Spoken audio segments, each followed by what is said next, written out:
Most people look at a jungle and see chaos. He looked at it and saw a home. The only question was whether he could build one before the jungle decided otherwise. The moment he steps beneath the canopy, everything changes. The light thins, the air thickens. The sounds of the outside world disappear completely, replaced by something older and louder and entirely indifferent to his presence.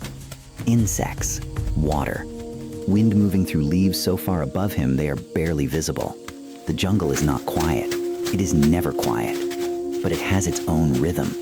And the moment you enter it, that rhythm becomes yours whether you choose it or not. He does not fight it. That is the first thing you notice. He moves carefully, reading the jungle as he walks, watching the ground, the canopy, everything in between. He has been in situations like this before. Not this exact place, perhaps, but this particular kind of aloneness, surrounded by living things that have no interest in his survival. He knows what that feels like, and he knows what it takes to come through the other side. The jungle receives him without ceremony.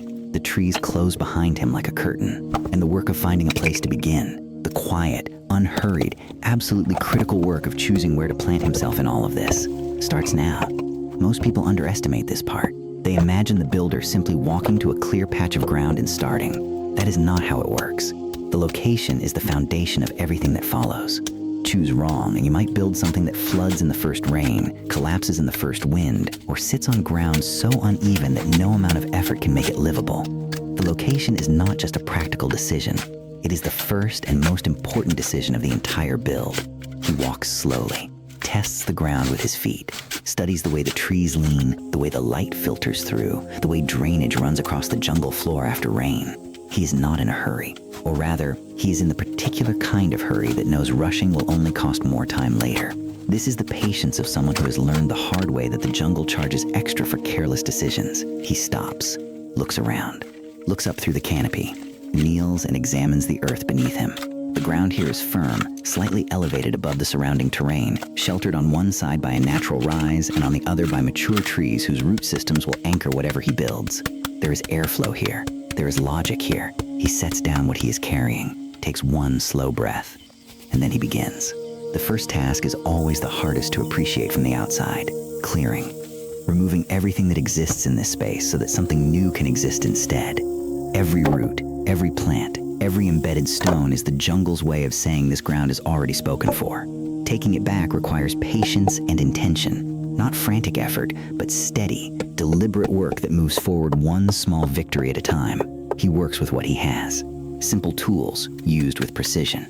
He clears from the center outward, defining the boundaries of his space and working within them. Because the ability to define the limits of a problem and work inside those limits is one of the most important survival skills nobody talks about. He is not trying to clear the jungle, just this one piece of it, just enough. The heat is immediate and total. The humidity wraps around him like a second skin and stays there. Every physical effort in this environment costs more than it would anywhere else. The jungle extracts a price for everything, and he pays it without complaint, steadily and without rushing, in the way that experienced people do hard things. Not dramatically, but consistently. The ground reveals itself as the clearing progresses, darker underneath, more complex than it looked from above. A slight slope he had not noticed from standing becomes clear now. A section of root near one edge changes the shape of what he had planned. He adjusts without frustration. This is the reality of building in the wild. Nothing stays exactly as you imagined. Every plan is a starting point, not a destination. The builder's real skill is in adapting continuously to what is actually in front of him rather than what existed in his head. He levels where he can, works with the natural contours where leveling would take more than it gives. He solves the puzzle quietly and keeps moving forward. The clearing takes time, more time than the finished shelter will suggest when you look at it later and think, that looks straightforward. The truth of it is buried in these hours of invisible work. The hours before the first pole rises, before the first thing appears that tells the eye something is being built here. But the clearing gets done. It always gets done, if you keep going. There is a moment in every build when the work shifts from taking away to putting up, from clearing to creating. It sounds like a small shift. It does not feel small. Something changes in the body when you stop removing and start building. A different energy arrives, something closer to excitement, though quieter and more serious than excitement usually feels. The direction of effort changes, and with it, everything about how the work feels. The first poles go into the ground and something exists where nothing existed before. They are rough and imperfect and must be adjusted. But they are there, vertical, committed, and the space is transformed by their presence.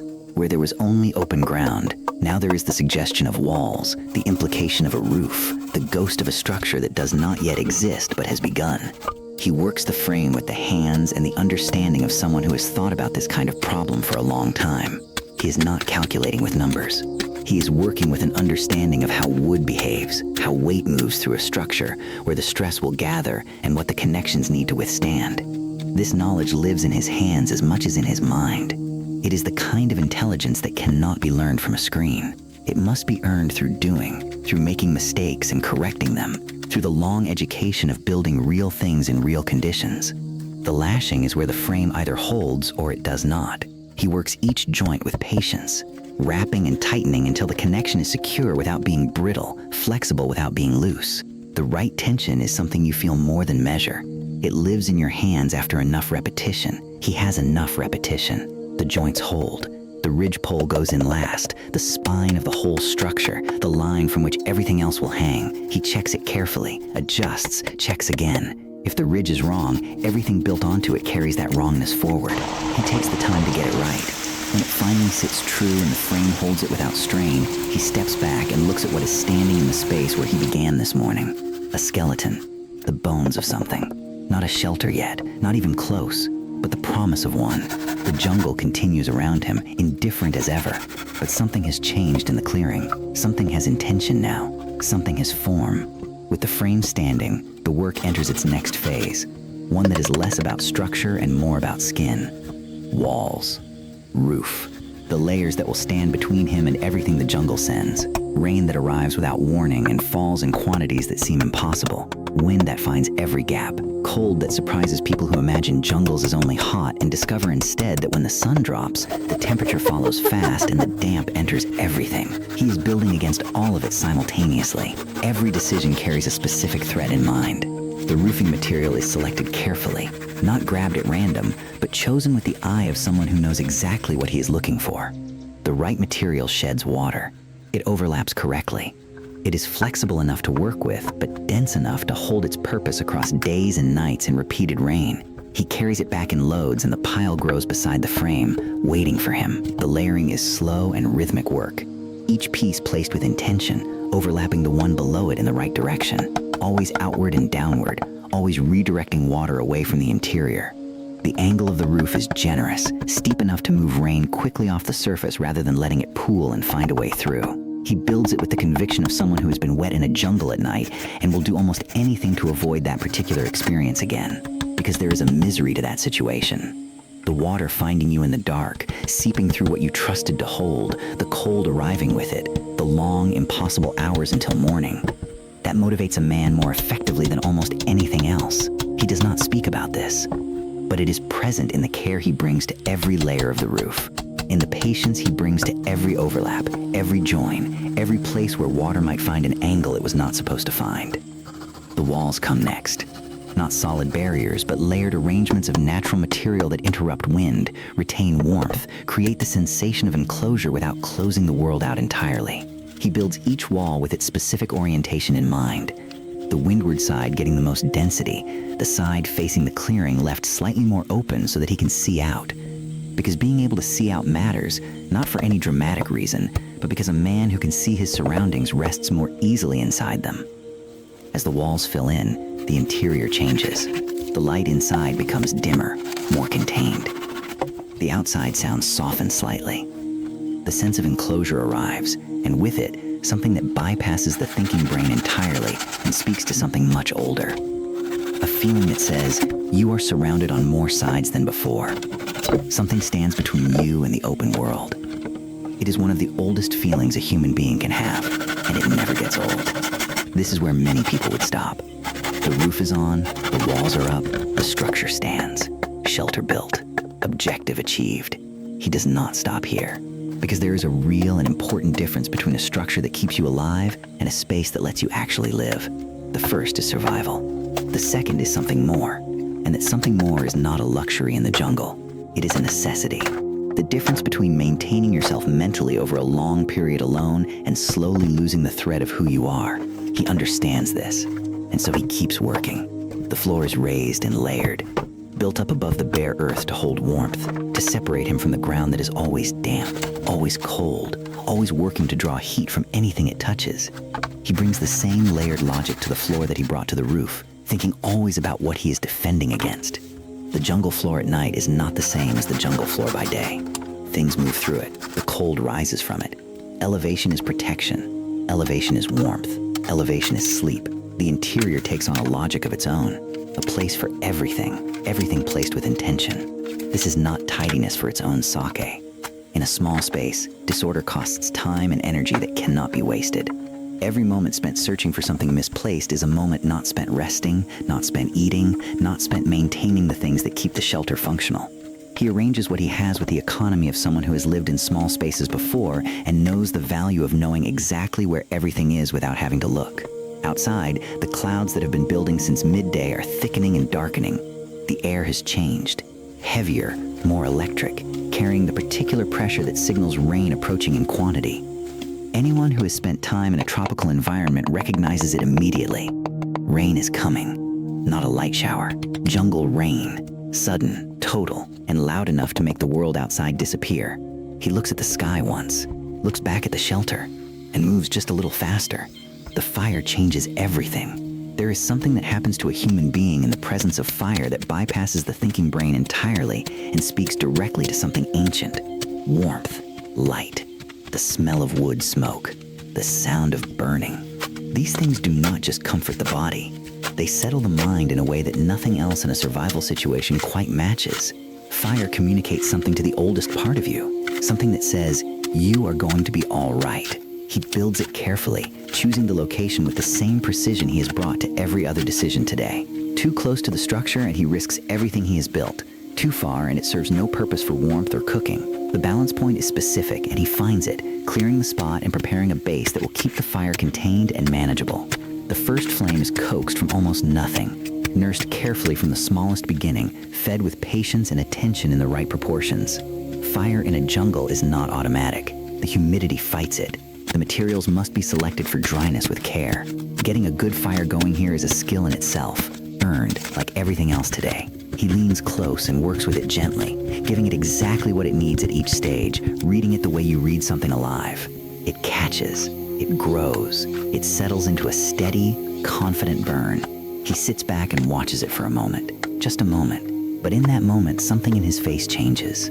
Something that has been tightly focused and forward-looking all day relaxes slightly, just slightly, the way a man's face relaxes when a difficult thing has been done and the outcome is no longer uncertain. The cooking is simple and unhurried, not elaborate. In the jungle, food is fuel before it is pleasure, though the two are not entirely separate when you have been working since early morning and your body has been spending stored energy for hours. The smell of food over an open fire at the end of a day like this is one of the most satisfying things a person can experience in this context. It means restoration. It means the long arc of the day is finally bending toward rest. He eats slowly. The fire settles beside him. The jungle outside is preparing for the evening. The afternoon insects giving way to different sounds, different creatures beginning their own routines in the canopy above and the undergrowth below. He listens without alarm. He is learning the difference between the sounds that are simply the jungle being itself and the sounds that require his attention. That knowledge, built slowly through presence and patience, is what will let him rest tonight. The rain arrives without much warning and all at once. One moment the air is simply heavy. The next, the canopy above explodes with sound. The deep, percussive roar of tropical rain striking leaves and branches in quantities that seem impossible until you have experienced it. It is one of the loudest sounds in nature. It changes the world completely in the space of seconds. He is inside the shelter when it comes. The roof catches the impact and the sound is enormous, amplified by the enclosed space, immediate, total. For a moment, it is simply loud. Then, as the seconds pass, something else becomes clear.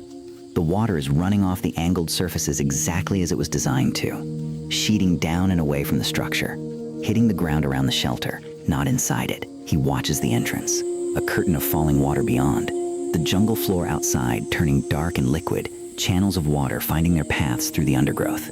And inside, dry. Not perfectly dry, because no jungle shelter is ever perfectly dry in rain like this, but dry enough, protected. the work holding against the test. There are small adjustments to make. There always are in the first rain, a place where water finds an unexpected angle, a gap that needs one more layer. He addresses each one without frustration, treating them not as failures but as information. A shelter that has never been rained on is a theory. A shelter that has been rained on and improved is a fact. He is converting theory into fact, and that is exactly as it should be. The rain continues for a long time, long enough that the drama of it passes and it becomes simply the condition of the world, loud and relentless and entirely beyond his control. He has learned to make peace with the things he cannot control. In the jungle, that lesson is not optional. The weather is not asking for his approval. The only variable he truly commands is himself. His choices, his responses, his ability to stay calm and keep thinking when the conditions make that difficult. He stays calm. Inside the shelter, the fire, small and sheltered, keeps burning. The rain passes the way jungle rain always passes, suddenly, completely, as if it was never there. The sound stops and the air fills with the smell of wet earth and clean leaves and something green and alive that has no name but that anyone who has stood in a jungle after rain knows immediately. He steps outside and stands in the quiet that follows. The jungle is adjusting. The daytime sounds fading. The night sounds beginning, lower, more layered, coming from further away and closer at the same time. He looks at the clearing, at the shelter standing in the middle of it, at the firelight visible through the entrance, at the ground around it channeling the rainwater away in the directions he planned. It looks, from the outside, like a place where someone lives. Not survives, lives. He goes back inside, adds wood to the fire. The warmth rebuilds quickly in the small enclosed space, and the light from the flames moves on the walls and the low ceiling in the old, mesmerizing way that firelight has always moved. He is tired in the particular way of a person who has spent a full day doing real physical work with a real physical outcome. An honest tiredness, a comfortable one, the kind that promises good sleep. Outside, the jungle is fully alive in the dark. Frogs near water, insects in their millions, something moving through the undergrowth, probably small, probably harmless. He listens for a moment, lets it go. The fire settles. The shelter holds the warmth. The roof holds the sky out. He closes his eyes. The jungle continues. It always continues. It was here long before he arrived and will be here long after he leaves. But tonight, he is here too, in a space he made from what the jungle gave him freely, under a roof that held the rain, inside walls that broke the wind, beside a fire he built from almost nothing. In the oldest, deepest, most fundamental meaning of the word, he has survived. Morning in the jungle comes before the light does. The birds begin first, a sudden, total explosion of sound that replaces the night insects with something brighter and more urgent. The light follows slowly, filtering down through the canopy in shifting shafts of green and gold, moving with every slight breath of wind in the leaves above. He wakes to the interior of the shelter, the cooled coals of last night's fire, the pale early air coming through the entrance. He lies still for a moment. Just a moment, taking stock of where he is and what surrounds him and what the day will ask of him. Then he gets up. The morning inspection of the shelter is quiet and thorough. He checks every part of what he built, looking with fresh eyes for anything the night revealed that needs attention. Small things, always small things at this stage. A joint to tighten, a gap to address, a section of roof that performed well but could perform better with one small change. He moves through each one without drama, because this is simply what it means to care for a thing, to tend it daily, to keep making it better in small ways until it becomes genuinely reliable. The fire comes back to life from the coals of the night before, barely alive still, but enough. He works them gently back to flame, building up from the smallest beginning, and within minutes the warmth is returning and the smell of smoke is rising and the morning has an anchor. He boils water, prepares food slowly. The jungle around him is gorgeous in the early light, everything washed by last night's rain, the colors vivid and saturated, the green of the canopy more intensely itself than it seems possible for green to be. A shaft of sunlight reaches all the way to the forest floor somewhere to his left, striking a patch of undergrowth and turning it briefly golden. He watches it while he eats. He is not in a hurry this morning. Yesterday was the hard day, the day of building and proving and testing. Today is different. Today he does not arrive here. Today he is simply here. That is the difference. Quiet, enormous, between having built something and living in it, between the effort and the reward. between the struggle and the rest that follows. There is a moment that comes in any situation like this, if you last long enough to reach it, where the relationship between you and the place you are in shifts entirely. In the beginning, the jungle is an adversary, something to be survived, managed, overcome. It pushes back against everything you try to do. It operates by its own logic on its own schedule, and your only choice is to adapt continuously or fail continuously. But if you stay long enough, if you pay attention long enough, if you keep making good decisions and learning from the bad ones and waking up every morning and doing what the day requires, something changes. The jungle does not become friendly, but it becomes familiar. And in this context, familiar is almost as good. He moves through the clearing and into the jungle for what he needs with the ease of someone who knows where things are. He reads the light and the sounds and the small signs that tell him what kind of day this will be. He returns to the shelter not as someone running for safety, but as someone coming home. The difference lives in his pace, his posture, his face. The difference is everything. The shelter has become something, in the way that spaces become something when they are lived in with intention, when someone cooks in them and sleeps in them and tends them and sits quietly in them watching the fire. Spaces absorb the life that happens inside them and give something of it back. This shelter has that quality now. It is small and handmade and imperfect in the way handmade things always are. Not flawed, but individual. It could not have been built by anyone else in exactly this way in exactly this place. It carries him in it, the way all made things carry their makers. He sits in the entrance in the late afternoon. The long golden light leans through the canopy and lands on the cleared ground in front of him, on the fire pit, on the tools set nearby, on his own hands resting in his lap. The jungle beyond the clearing moves quietly in a slight wind. A bird calls once from somewhere high and unseen and is answered from somewhere further away. He is not thinking about anything in particular. Or perhaps he is past thinking, in the way that comes after a very full day. Present in a way that is rare and difficult to achieve anywhere else, in any other life. Just here. Just this. The fire that will be rebuilt this evening. The food that will be cooked. The sounds that will change again as darkness comes. The roof that will hold whatever the night brings. He built this with his hands. From materials the jungle gave him. Using knowledge that lives in his body and his patience and his refusal to stop when stopping would have been easier. He did not have everything he might have wanted. He had what the jungle offered, and his own capability and time.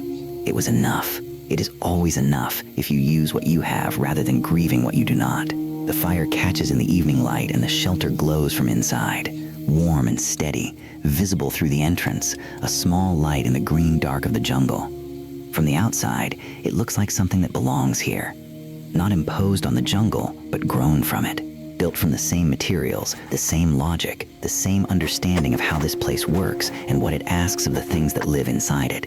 He is not lonely. He is alone, but those are different things, and he knows the difference in the way that only a person who has truly learned it can know. Not as an idea, but as a feeling, solid and calm and real. The jungle moves around him in the dark. The fire burns in front of him. The shelter holds behind him. He came here with almost nothing. He built something real. And tonight, for the first time in a long time, he is exactly where he is supposed to be.